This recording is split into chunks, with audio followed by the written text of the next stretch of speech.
Hello, everyone. This is DJR Stewart, the creator of the Ways of the Caveman, excuse me, and now the creator of the Ways of the Warrior.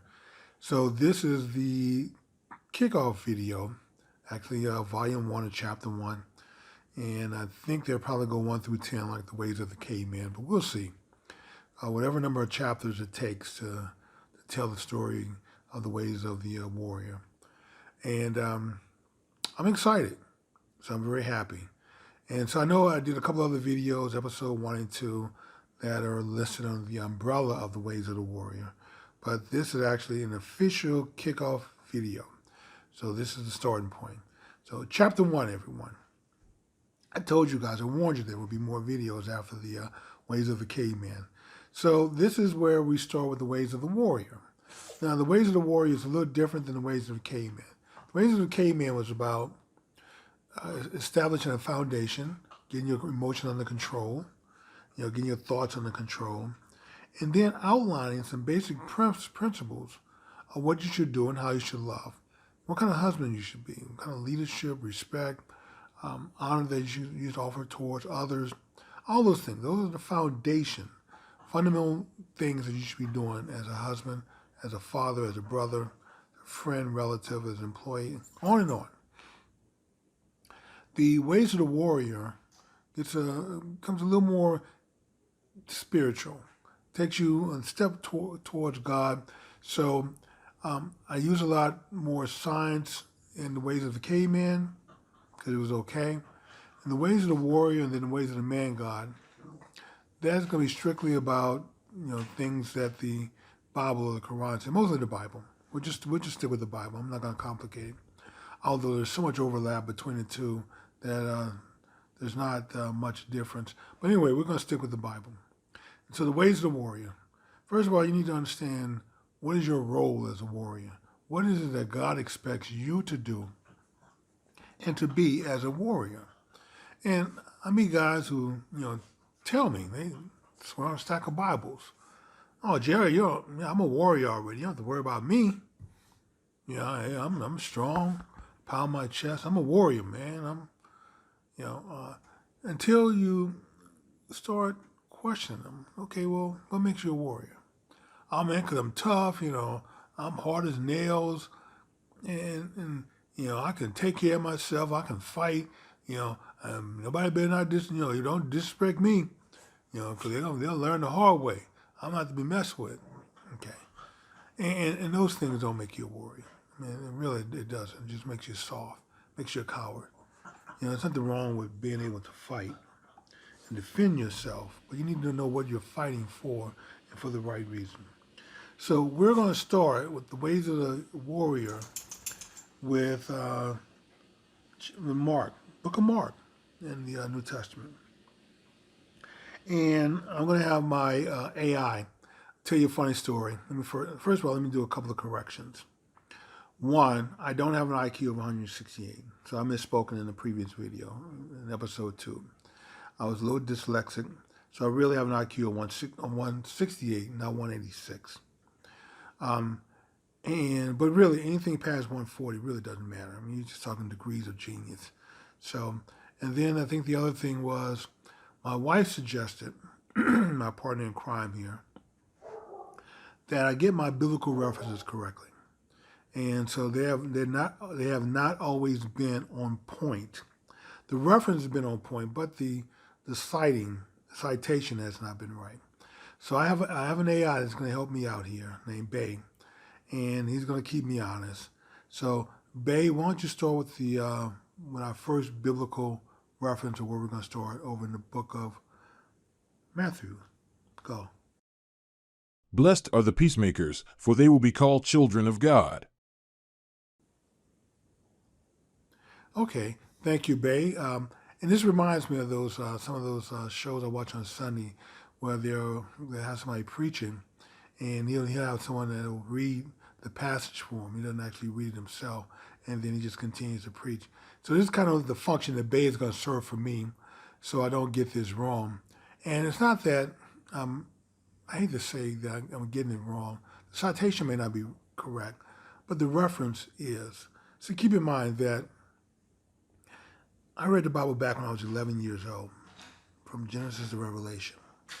And I had a lot of concerns that the things that I was reading, the way I interpret them, it wasn't quite what was matching up with what we were receiving in church. So, question asked my mother about it, she's a biblical genius. And now that when I pray on these things for God to help me understand, a lot of these thoughts come back to mind. Memories from when I was 11 years old, reading the Bible that summer. And so I have the essence of what's being said correctly. Always point to whether it's Ecclesiastes or Colossians or Peter or Matthew or John or James. Getting the exact citation correct hasn't always been my forte. So I've made a couple of mistakes, and I apologize. So my wife reminded me, look, you have to get that right. You can't be citing things incorrectly when it comes to people who study the Bible. Okay, so I have Bay. He's going to help me. He's going to get the citation right. So we start off in Matthew, and of course, in Matthew, Bay told you which chapter and verse, all that good stuff. Blessed or blessed, either one, are the peacemakers, for they will be called the children of God. And we've all heard that reference. Blessed are the peacemakers, for they will be called the children of God. So let's vet that out just a little bit more. Well, who are these children of God? We're talking the Gnostics, who thought everybody was the children of God. So let's see what the Bible actually says about these children of God. And first of all, people think that passage means that you need to be soft and humble and you need to be the lamb. And not understanding that that's truly not what the passage says. What the passage is saying, if you go back to the original Greek word that this is translated from, I can't think of the word. It's going to come to me after this video, so that's going to annoy me. I'm going to keep thinking about it while I'm doing the video. So if it comes to me, then I'll reference it. But the word comes from a Greek word, which means to sort of holster your knife, your sword, in the sleeve. Keep it in there. And people think that means that, since the Bible says that he who lives by the sword is going to die by it, that must mean you need to be a lamb. You need to be soft. You need to be loving and caring and all these other attributes. And actually, that is not what the peacemaker is. So the original meaning of the word means the soldier who knows when to draw the sword, to use it, to keep the peace. That's the true peacemaker. The person who keeps the order is the peacemaker. Because without someone to keep the order, to enforce the law, to keep the wicked and the wrongdoers in place, mayhem will result. And we know this. The Bible knows this. It's not telling everybody to be a lamb, to be a beta, to be weak and feckless, to be soft, to be a wimp, a simp. It's not what the Bible is saying. Not at all. Blessed are those who keep the peace, the peacemakers, for they will be called the children of God. Okay, so now we need to turn to our next biblical verse. So, Babe, give us the next verse. Go. Defend the poor and fatherless, do justice to the afflicted and needy. Deliver the poor and needy, rid them out of the hand of the wicked. They know not, neither will they understand, they walk on in darkness.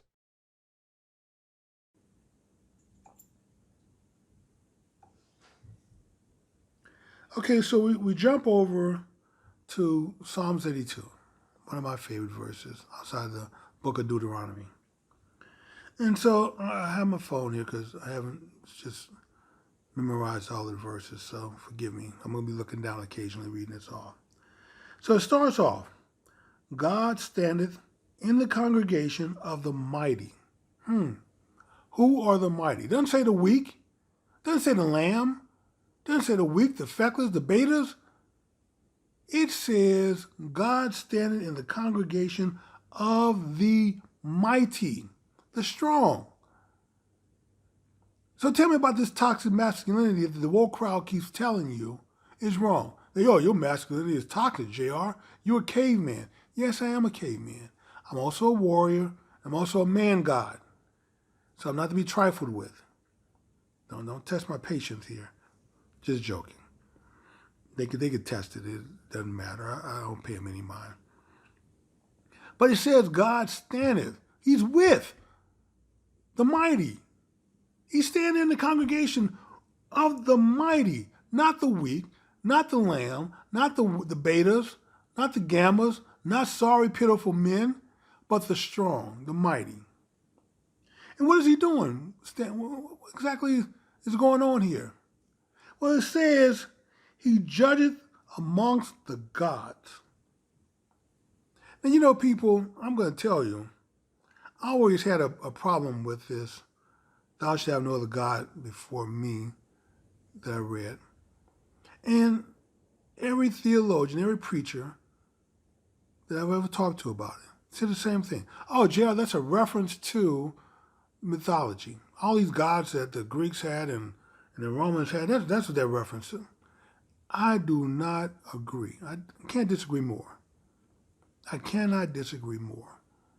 And Psalm 32 is the reason that I don't agree with that statement. Because God is saying that I'm standing amongst the mighty. And who are the mighty? The mighty are the ones, he who judgeth amongst the gods, plural. The mighty are godly people, strong, not weak and feckless. And exactly what is God in the congregation of the mighty? He who judges amongst the gods. Okay, well, what's this meeting about, God? Let's vet this out. Passage 2. God asked the question, how long will ye unjustly and accept the persons of the wicked? Salah. Now, the word Salah is a Hebrew word. It means forever.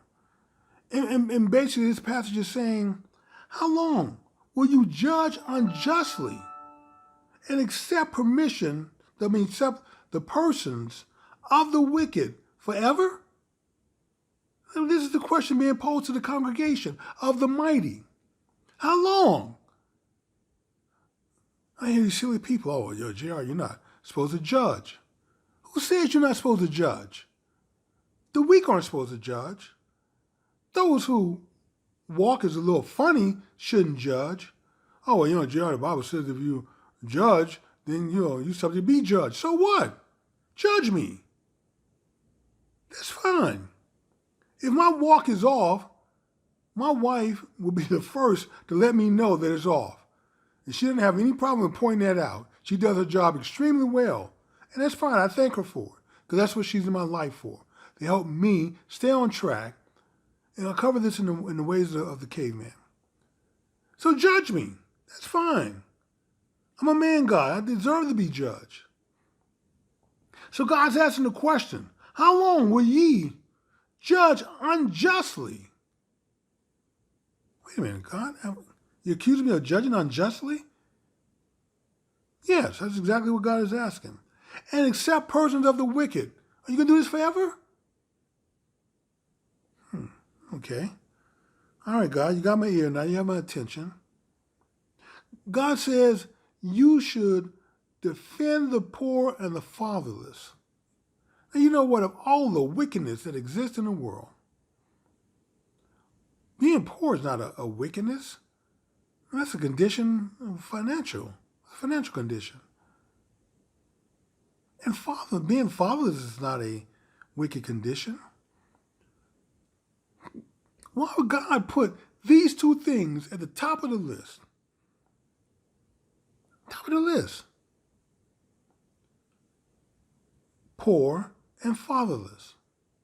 Well, we're going to get to that. I'm going to maybe get to this in the in chapter 2. When we talk about creation. But part of man's role and his wife are to come together, have children. creation. In your domain, in your castle, in your home, you have created life. You've done what God has done. Created life. So it's a very important role. And so I'll expand on that a little later on. But this one, I'm going to finish this out. And I don't have much time. Defend the poor and fatherless. God made sure to point out to defend the poor and the fatherless. It says, do justice to the afflicted and the needy.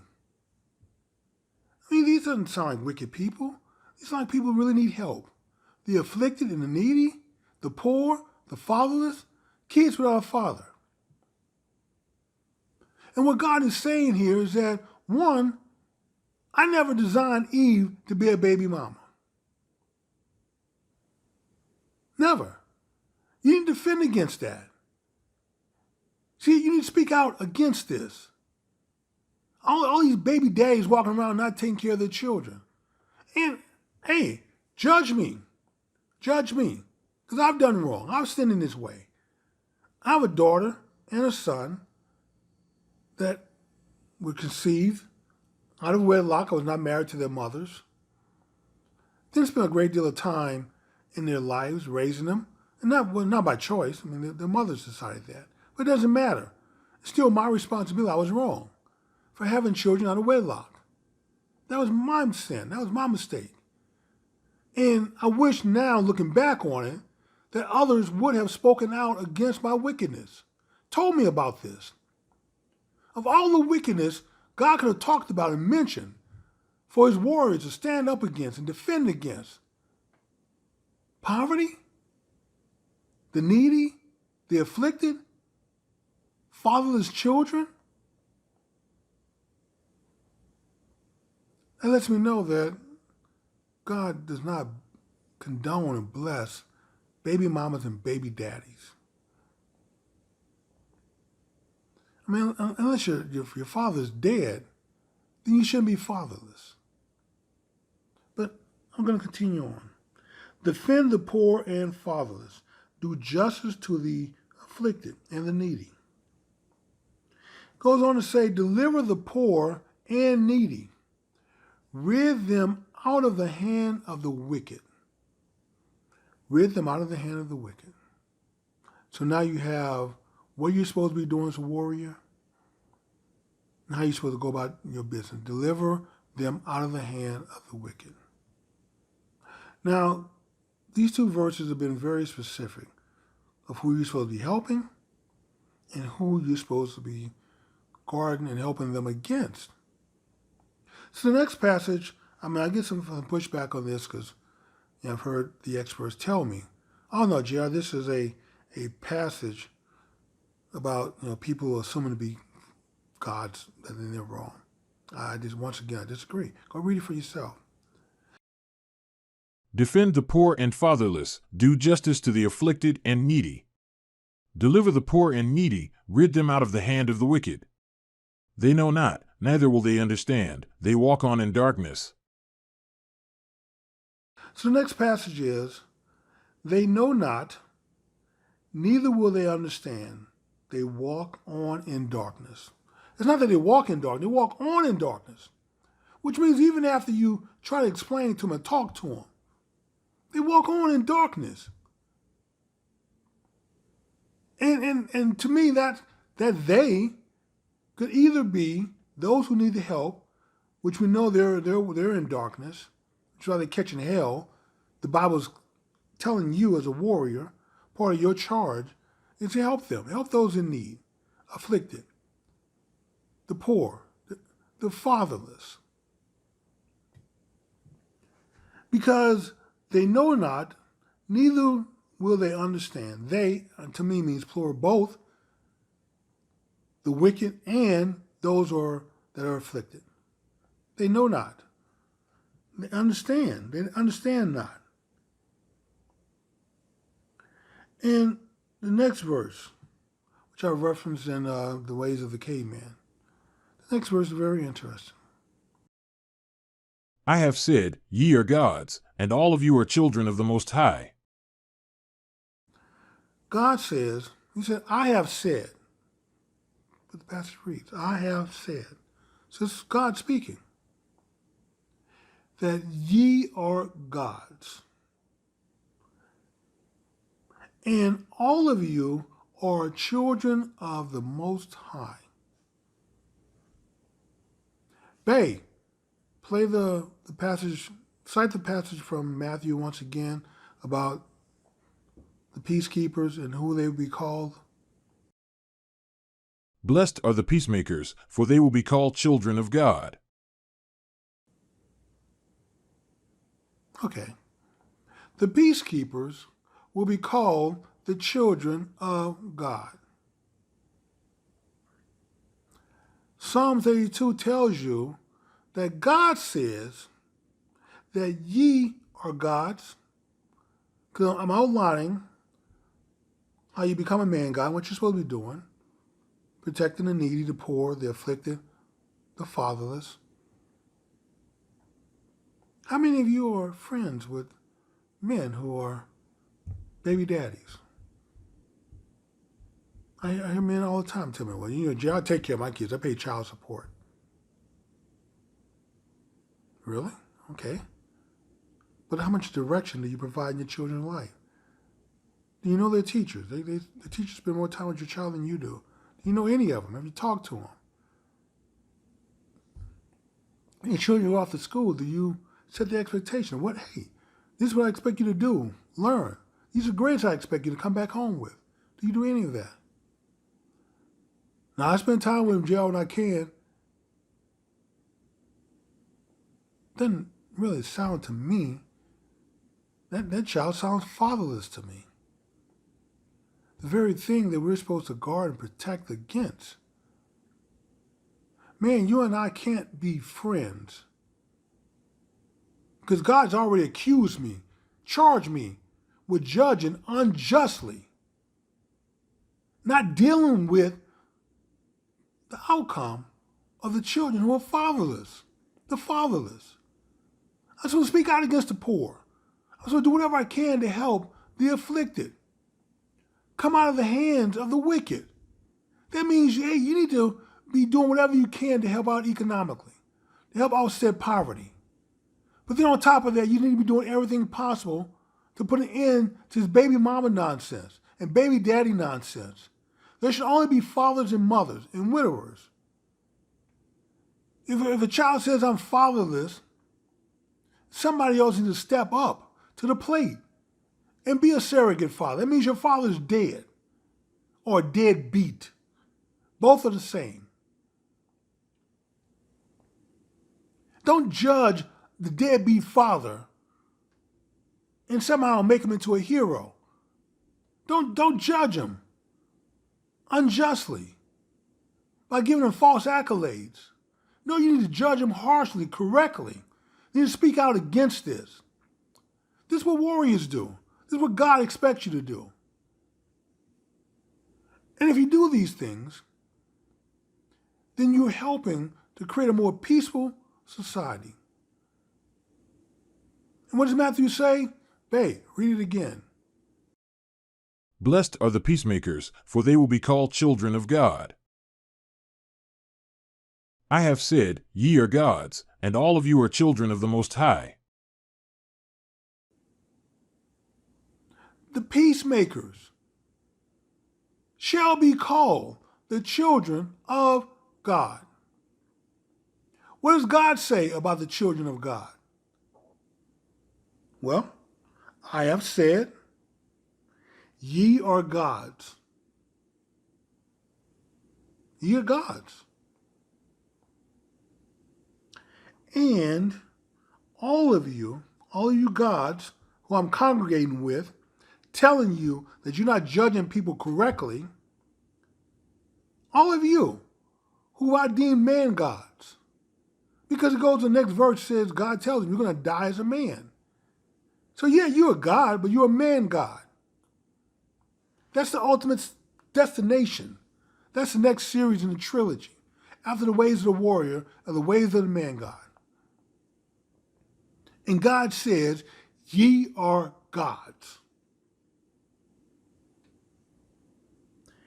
And all of you, not some of you, not most of you, not, hey, I'm going to pick out a few hand-chosen ones, all of you warriors, all of you that have risen up to walk in my light, do my bidding, fight against poverty, fight against the fatherless, fight for the fatherless, the afflicted, the needy, to remove them out of the hand of the wickedness, of the wicked. And all you folks who take people out of the darkness and bring them into the light. But you can only do that when you have light to shine. So you can't be a coward. You can't be a beta type. You can't be weak, feckless, a wimp, a simp. You can't be any of those things. Man, you've got to be brave. You can be bold enough to let people know, hey, this is my walk now. I'm taking my dictate, my charge from God. I'm going to do exactly what it says for me to do. So I'm going to live my life. I'm going to love my wife the right way. I'm going to love my children the right way. I'm going to provide direction and leadership. I'm going to protect them. If I have to lay my life down to protect them, I would do that. In addition to that, I'm going to do what I can to help out the poor, the needy.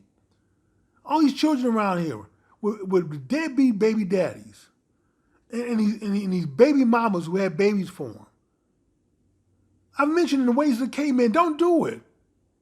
Do not have children. Do not enter into that union with men who are sorry and pitiful, with simps and wimps, with men you know that you're not going to stay married to, men that you're not going to marry at all. Don't do it. God has to raise up an army to deal with this, with your reckless decisions. God is telling his warriors, here's your dictate. This is what you have to go out and do. The fatherless are top of the priority, because I know those lives are going to be ruined if somebody doesn't intervene. If my warriors don't intervene, the real men don't intervene. Don't do something about this. If you simply go along with it, thinking it's okay, I'm telling you, you're judging things incorrectly. This is what God is saying to you. So I choose to be a warrior. I'm not judging these things incorrectly. I don't associate with baby daddies. Man, if you don't have enough courage to marry a woman and have children with her, you're going to lay up there and get her pregnant and then leave and not stick around, then yeah, I'm not friends with you. You don't want to hear my opinion about you, because I'm going to tell you.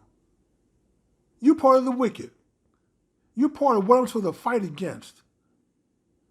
So it's best you and I keep our distance if you don't want to be called out. Because I don't care about being judged. I've admitted to mine. I know that I've wronged.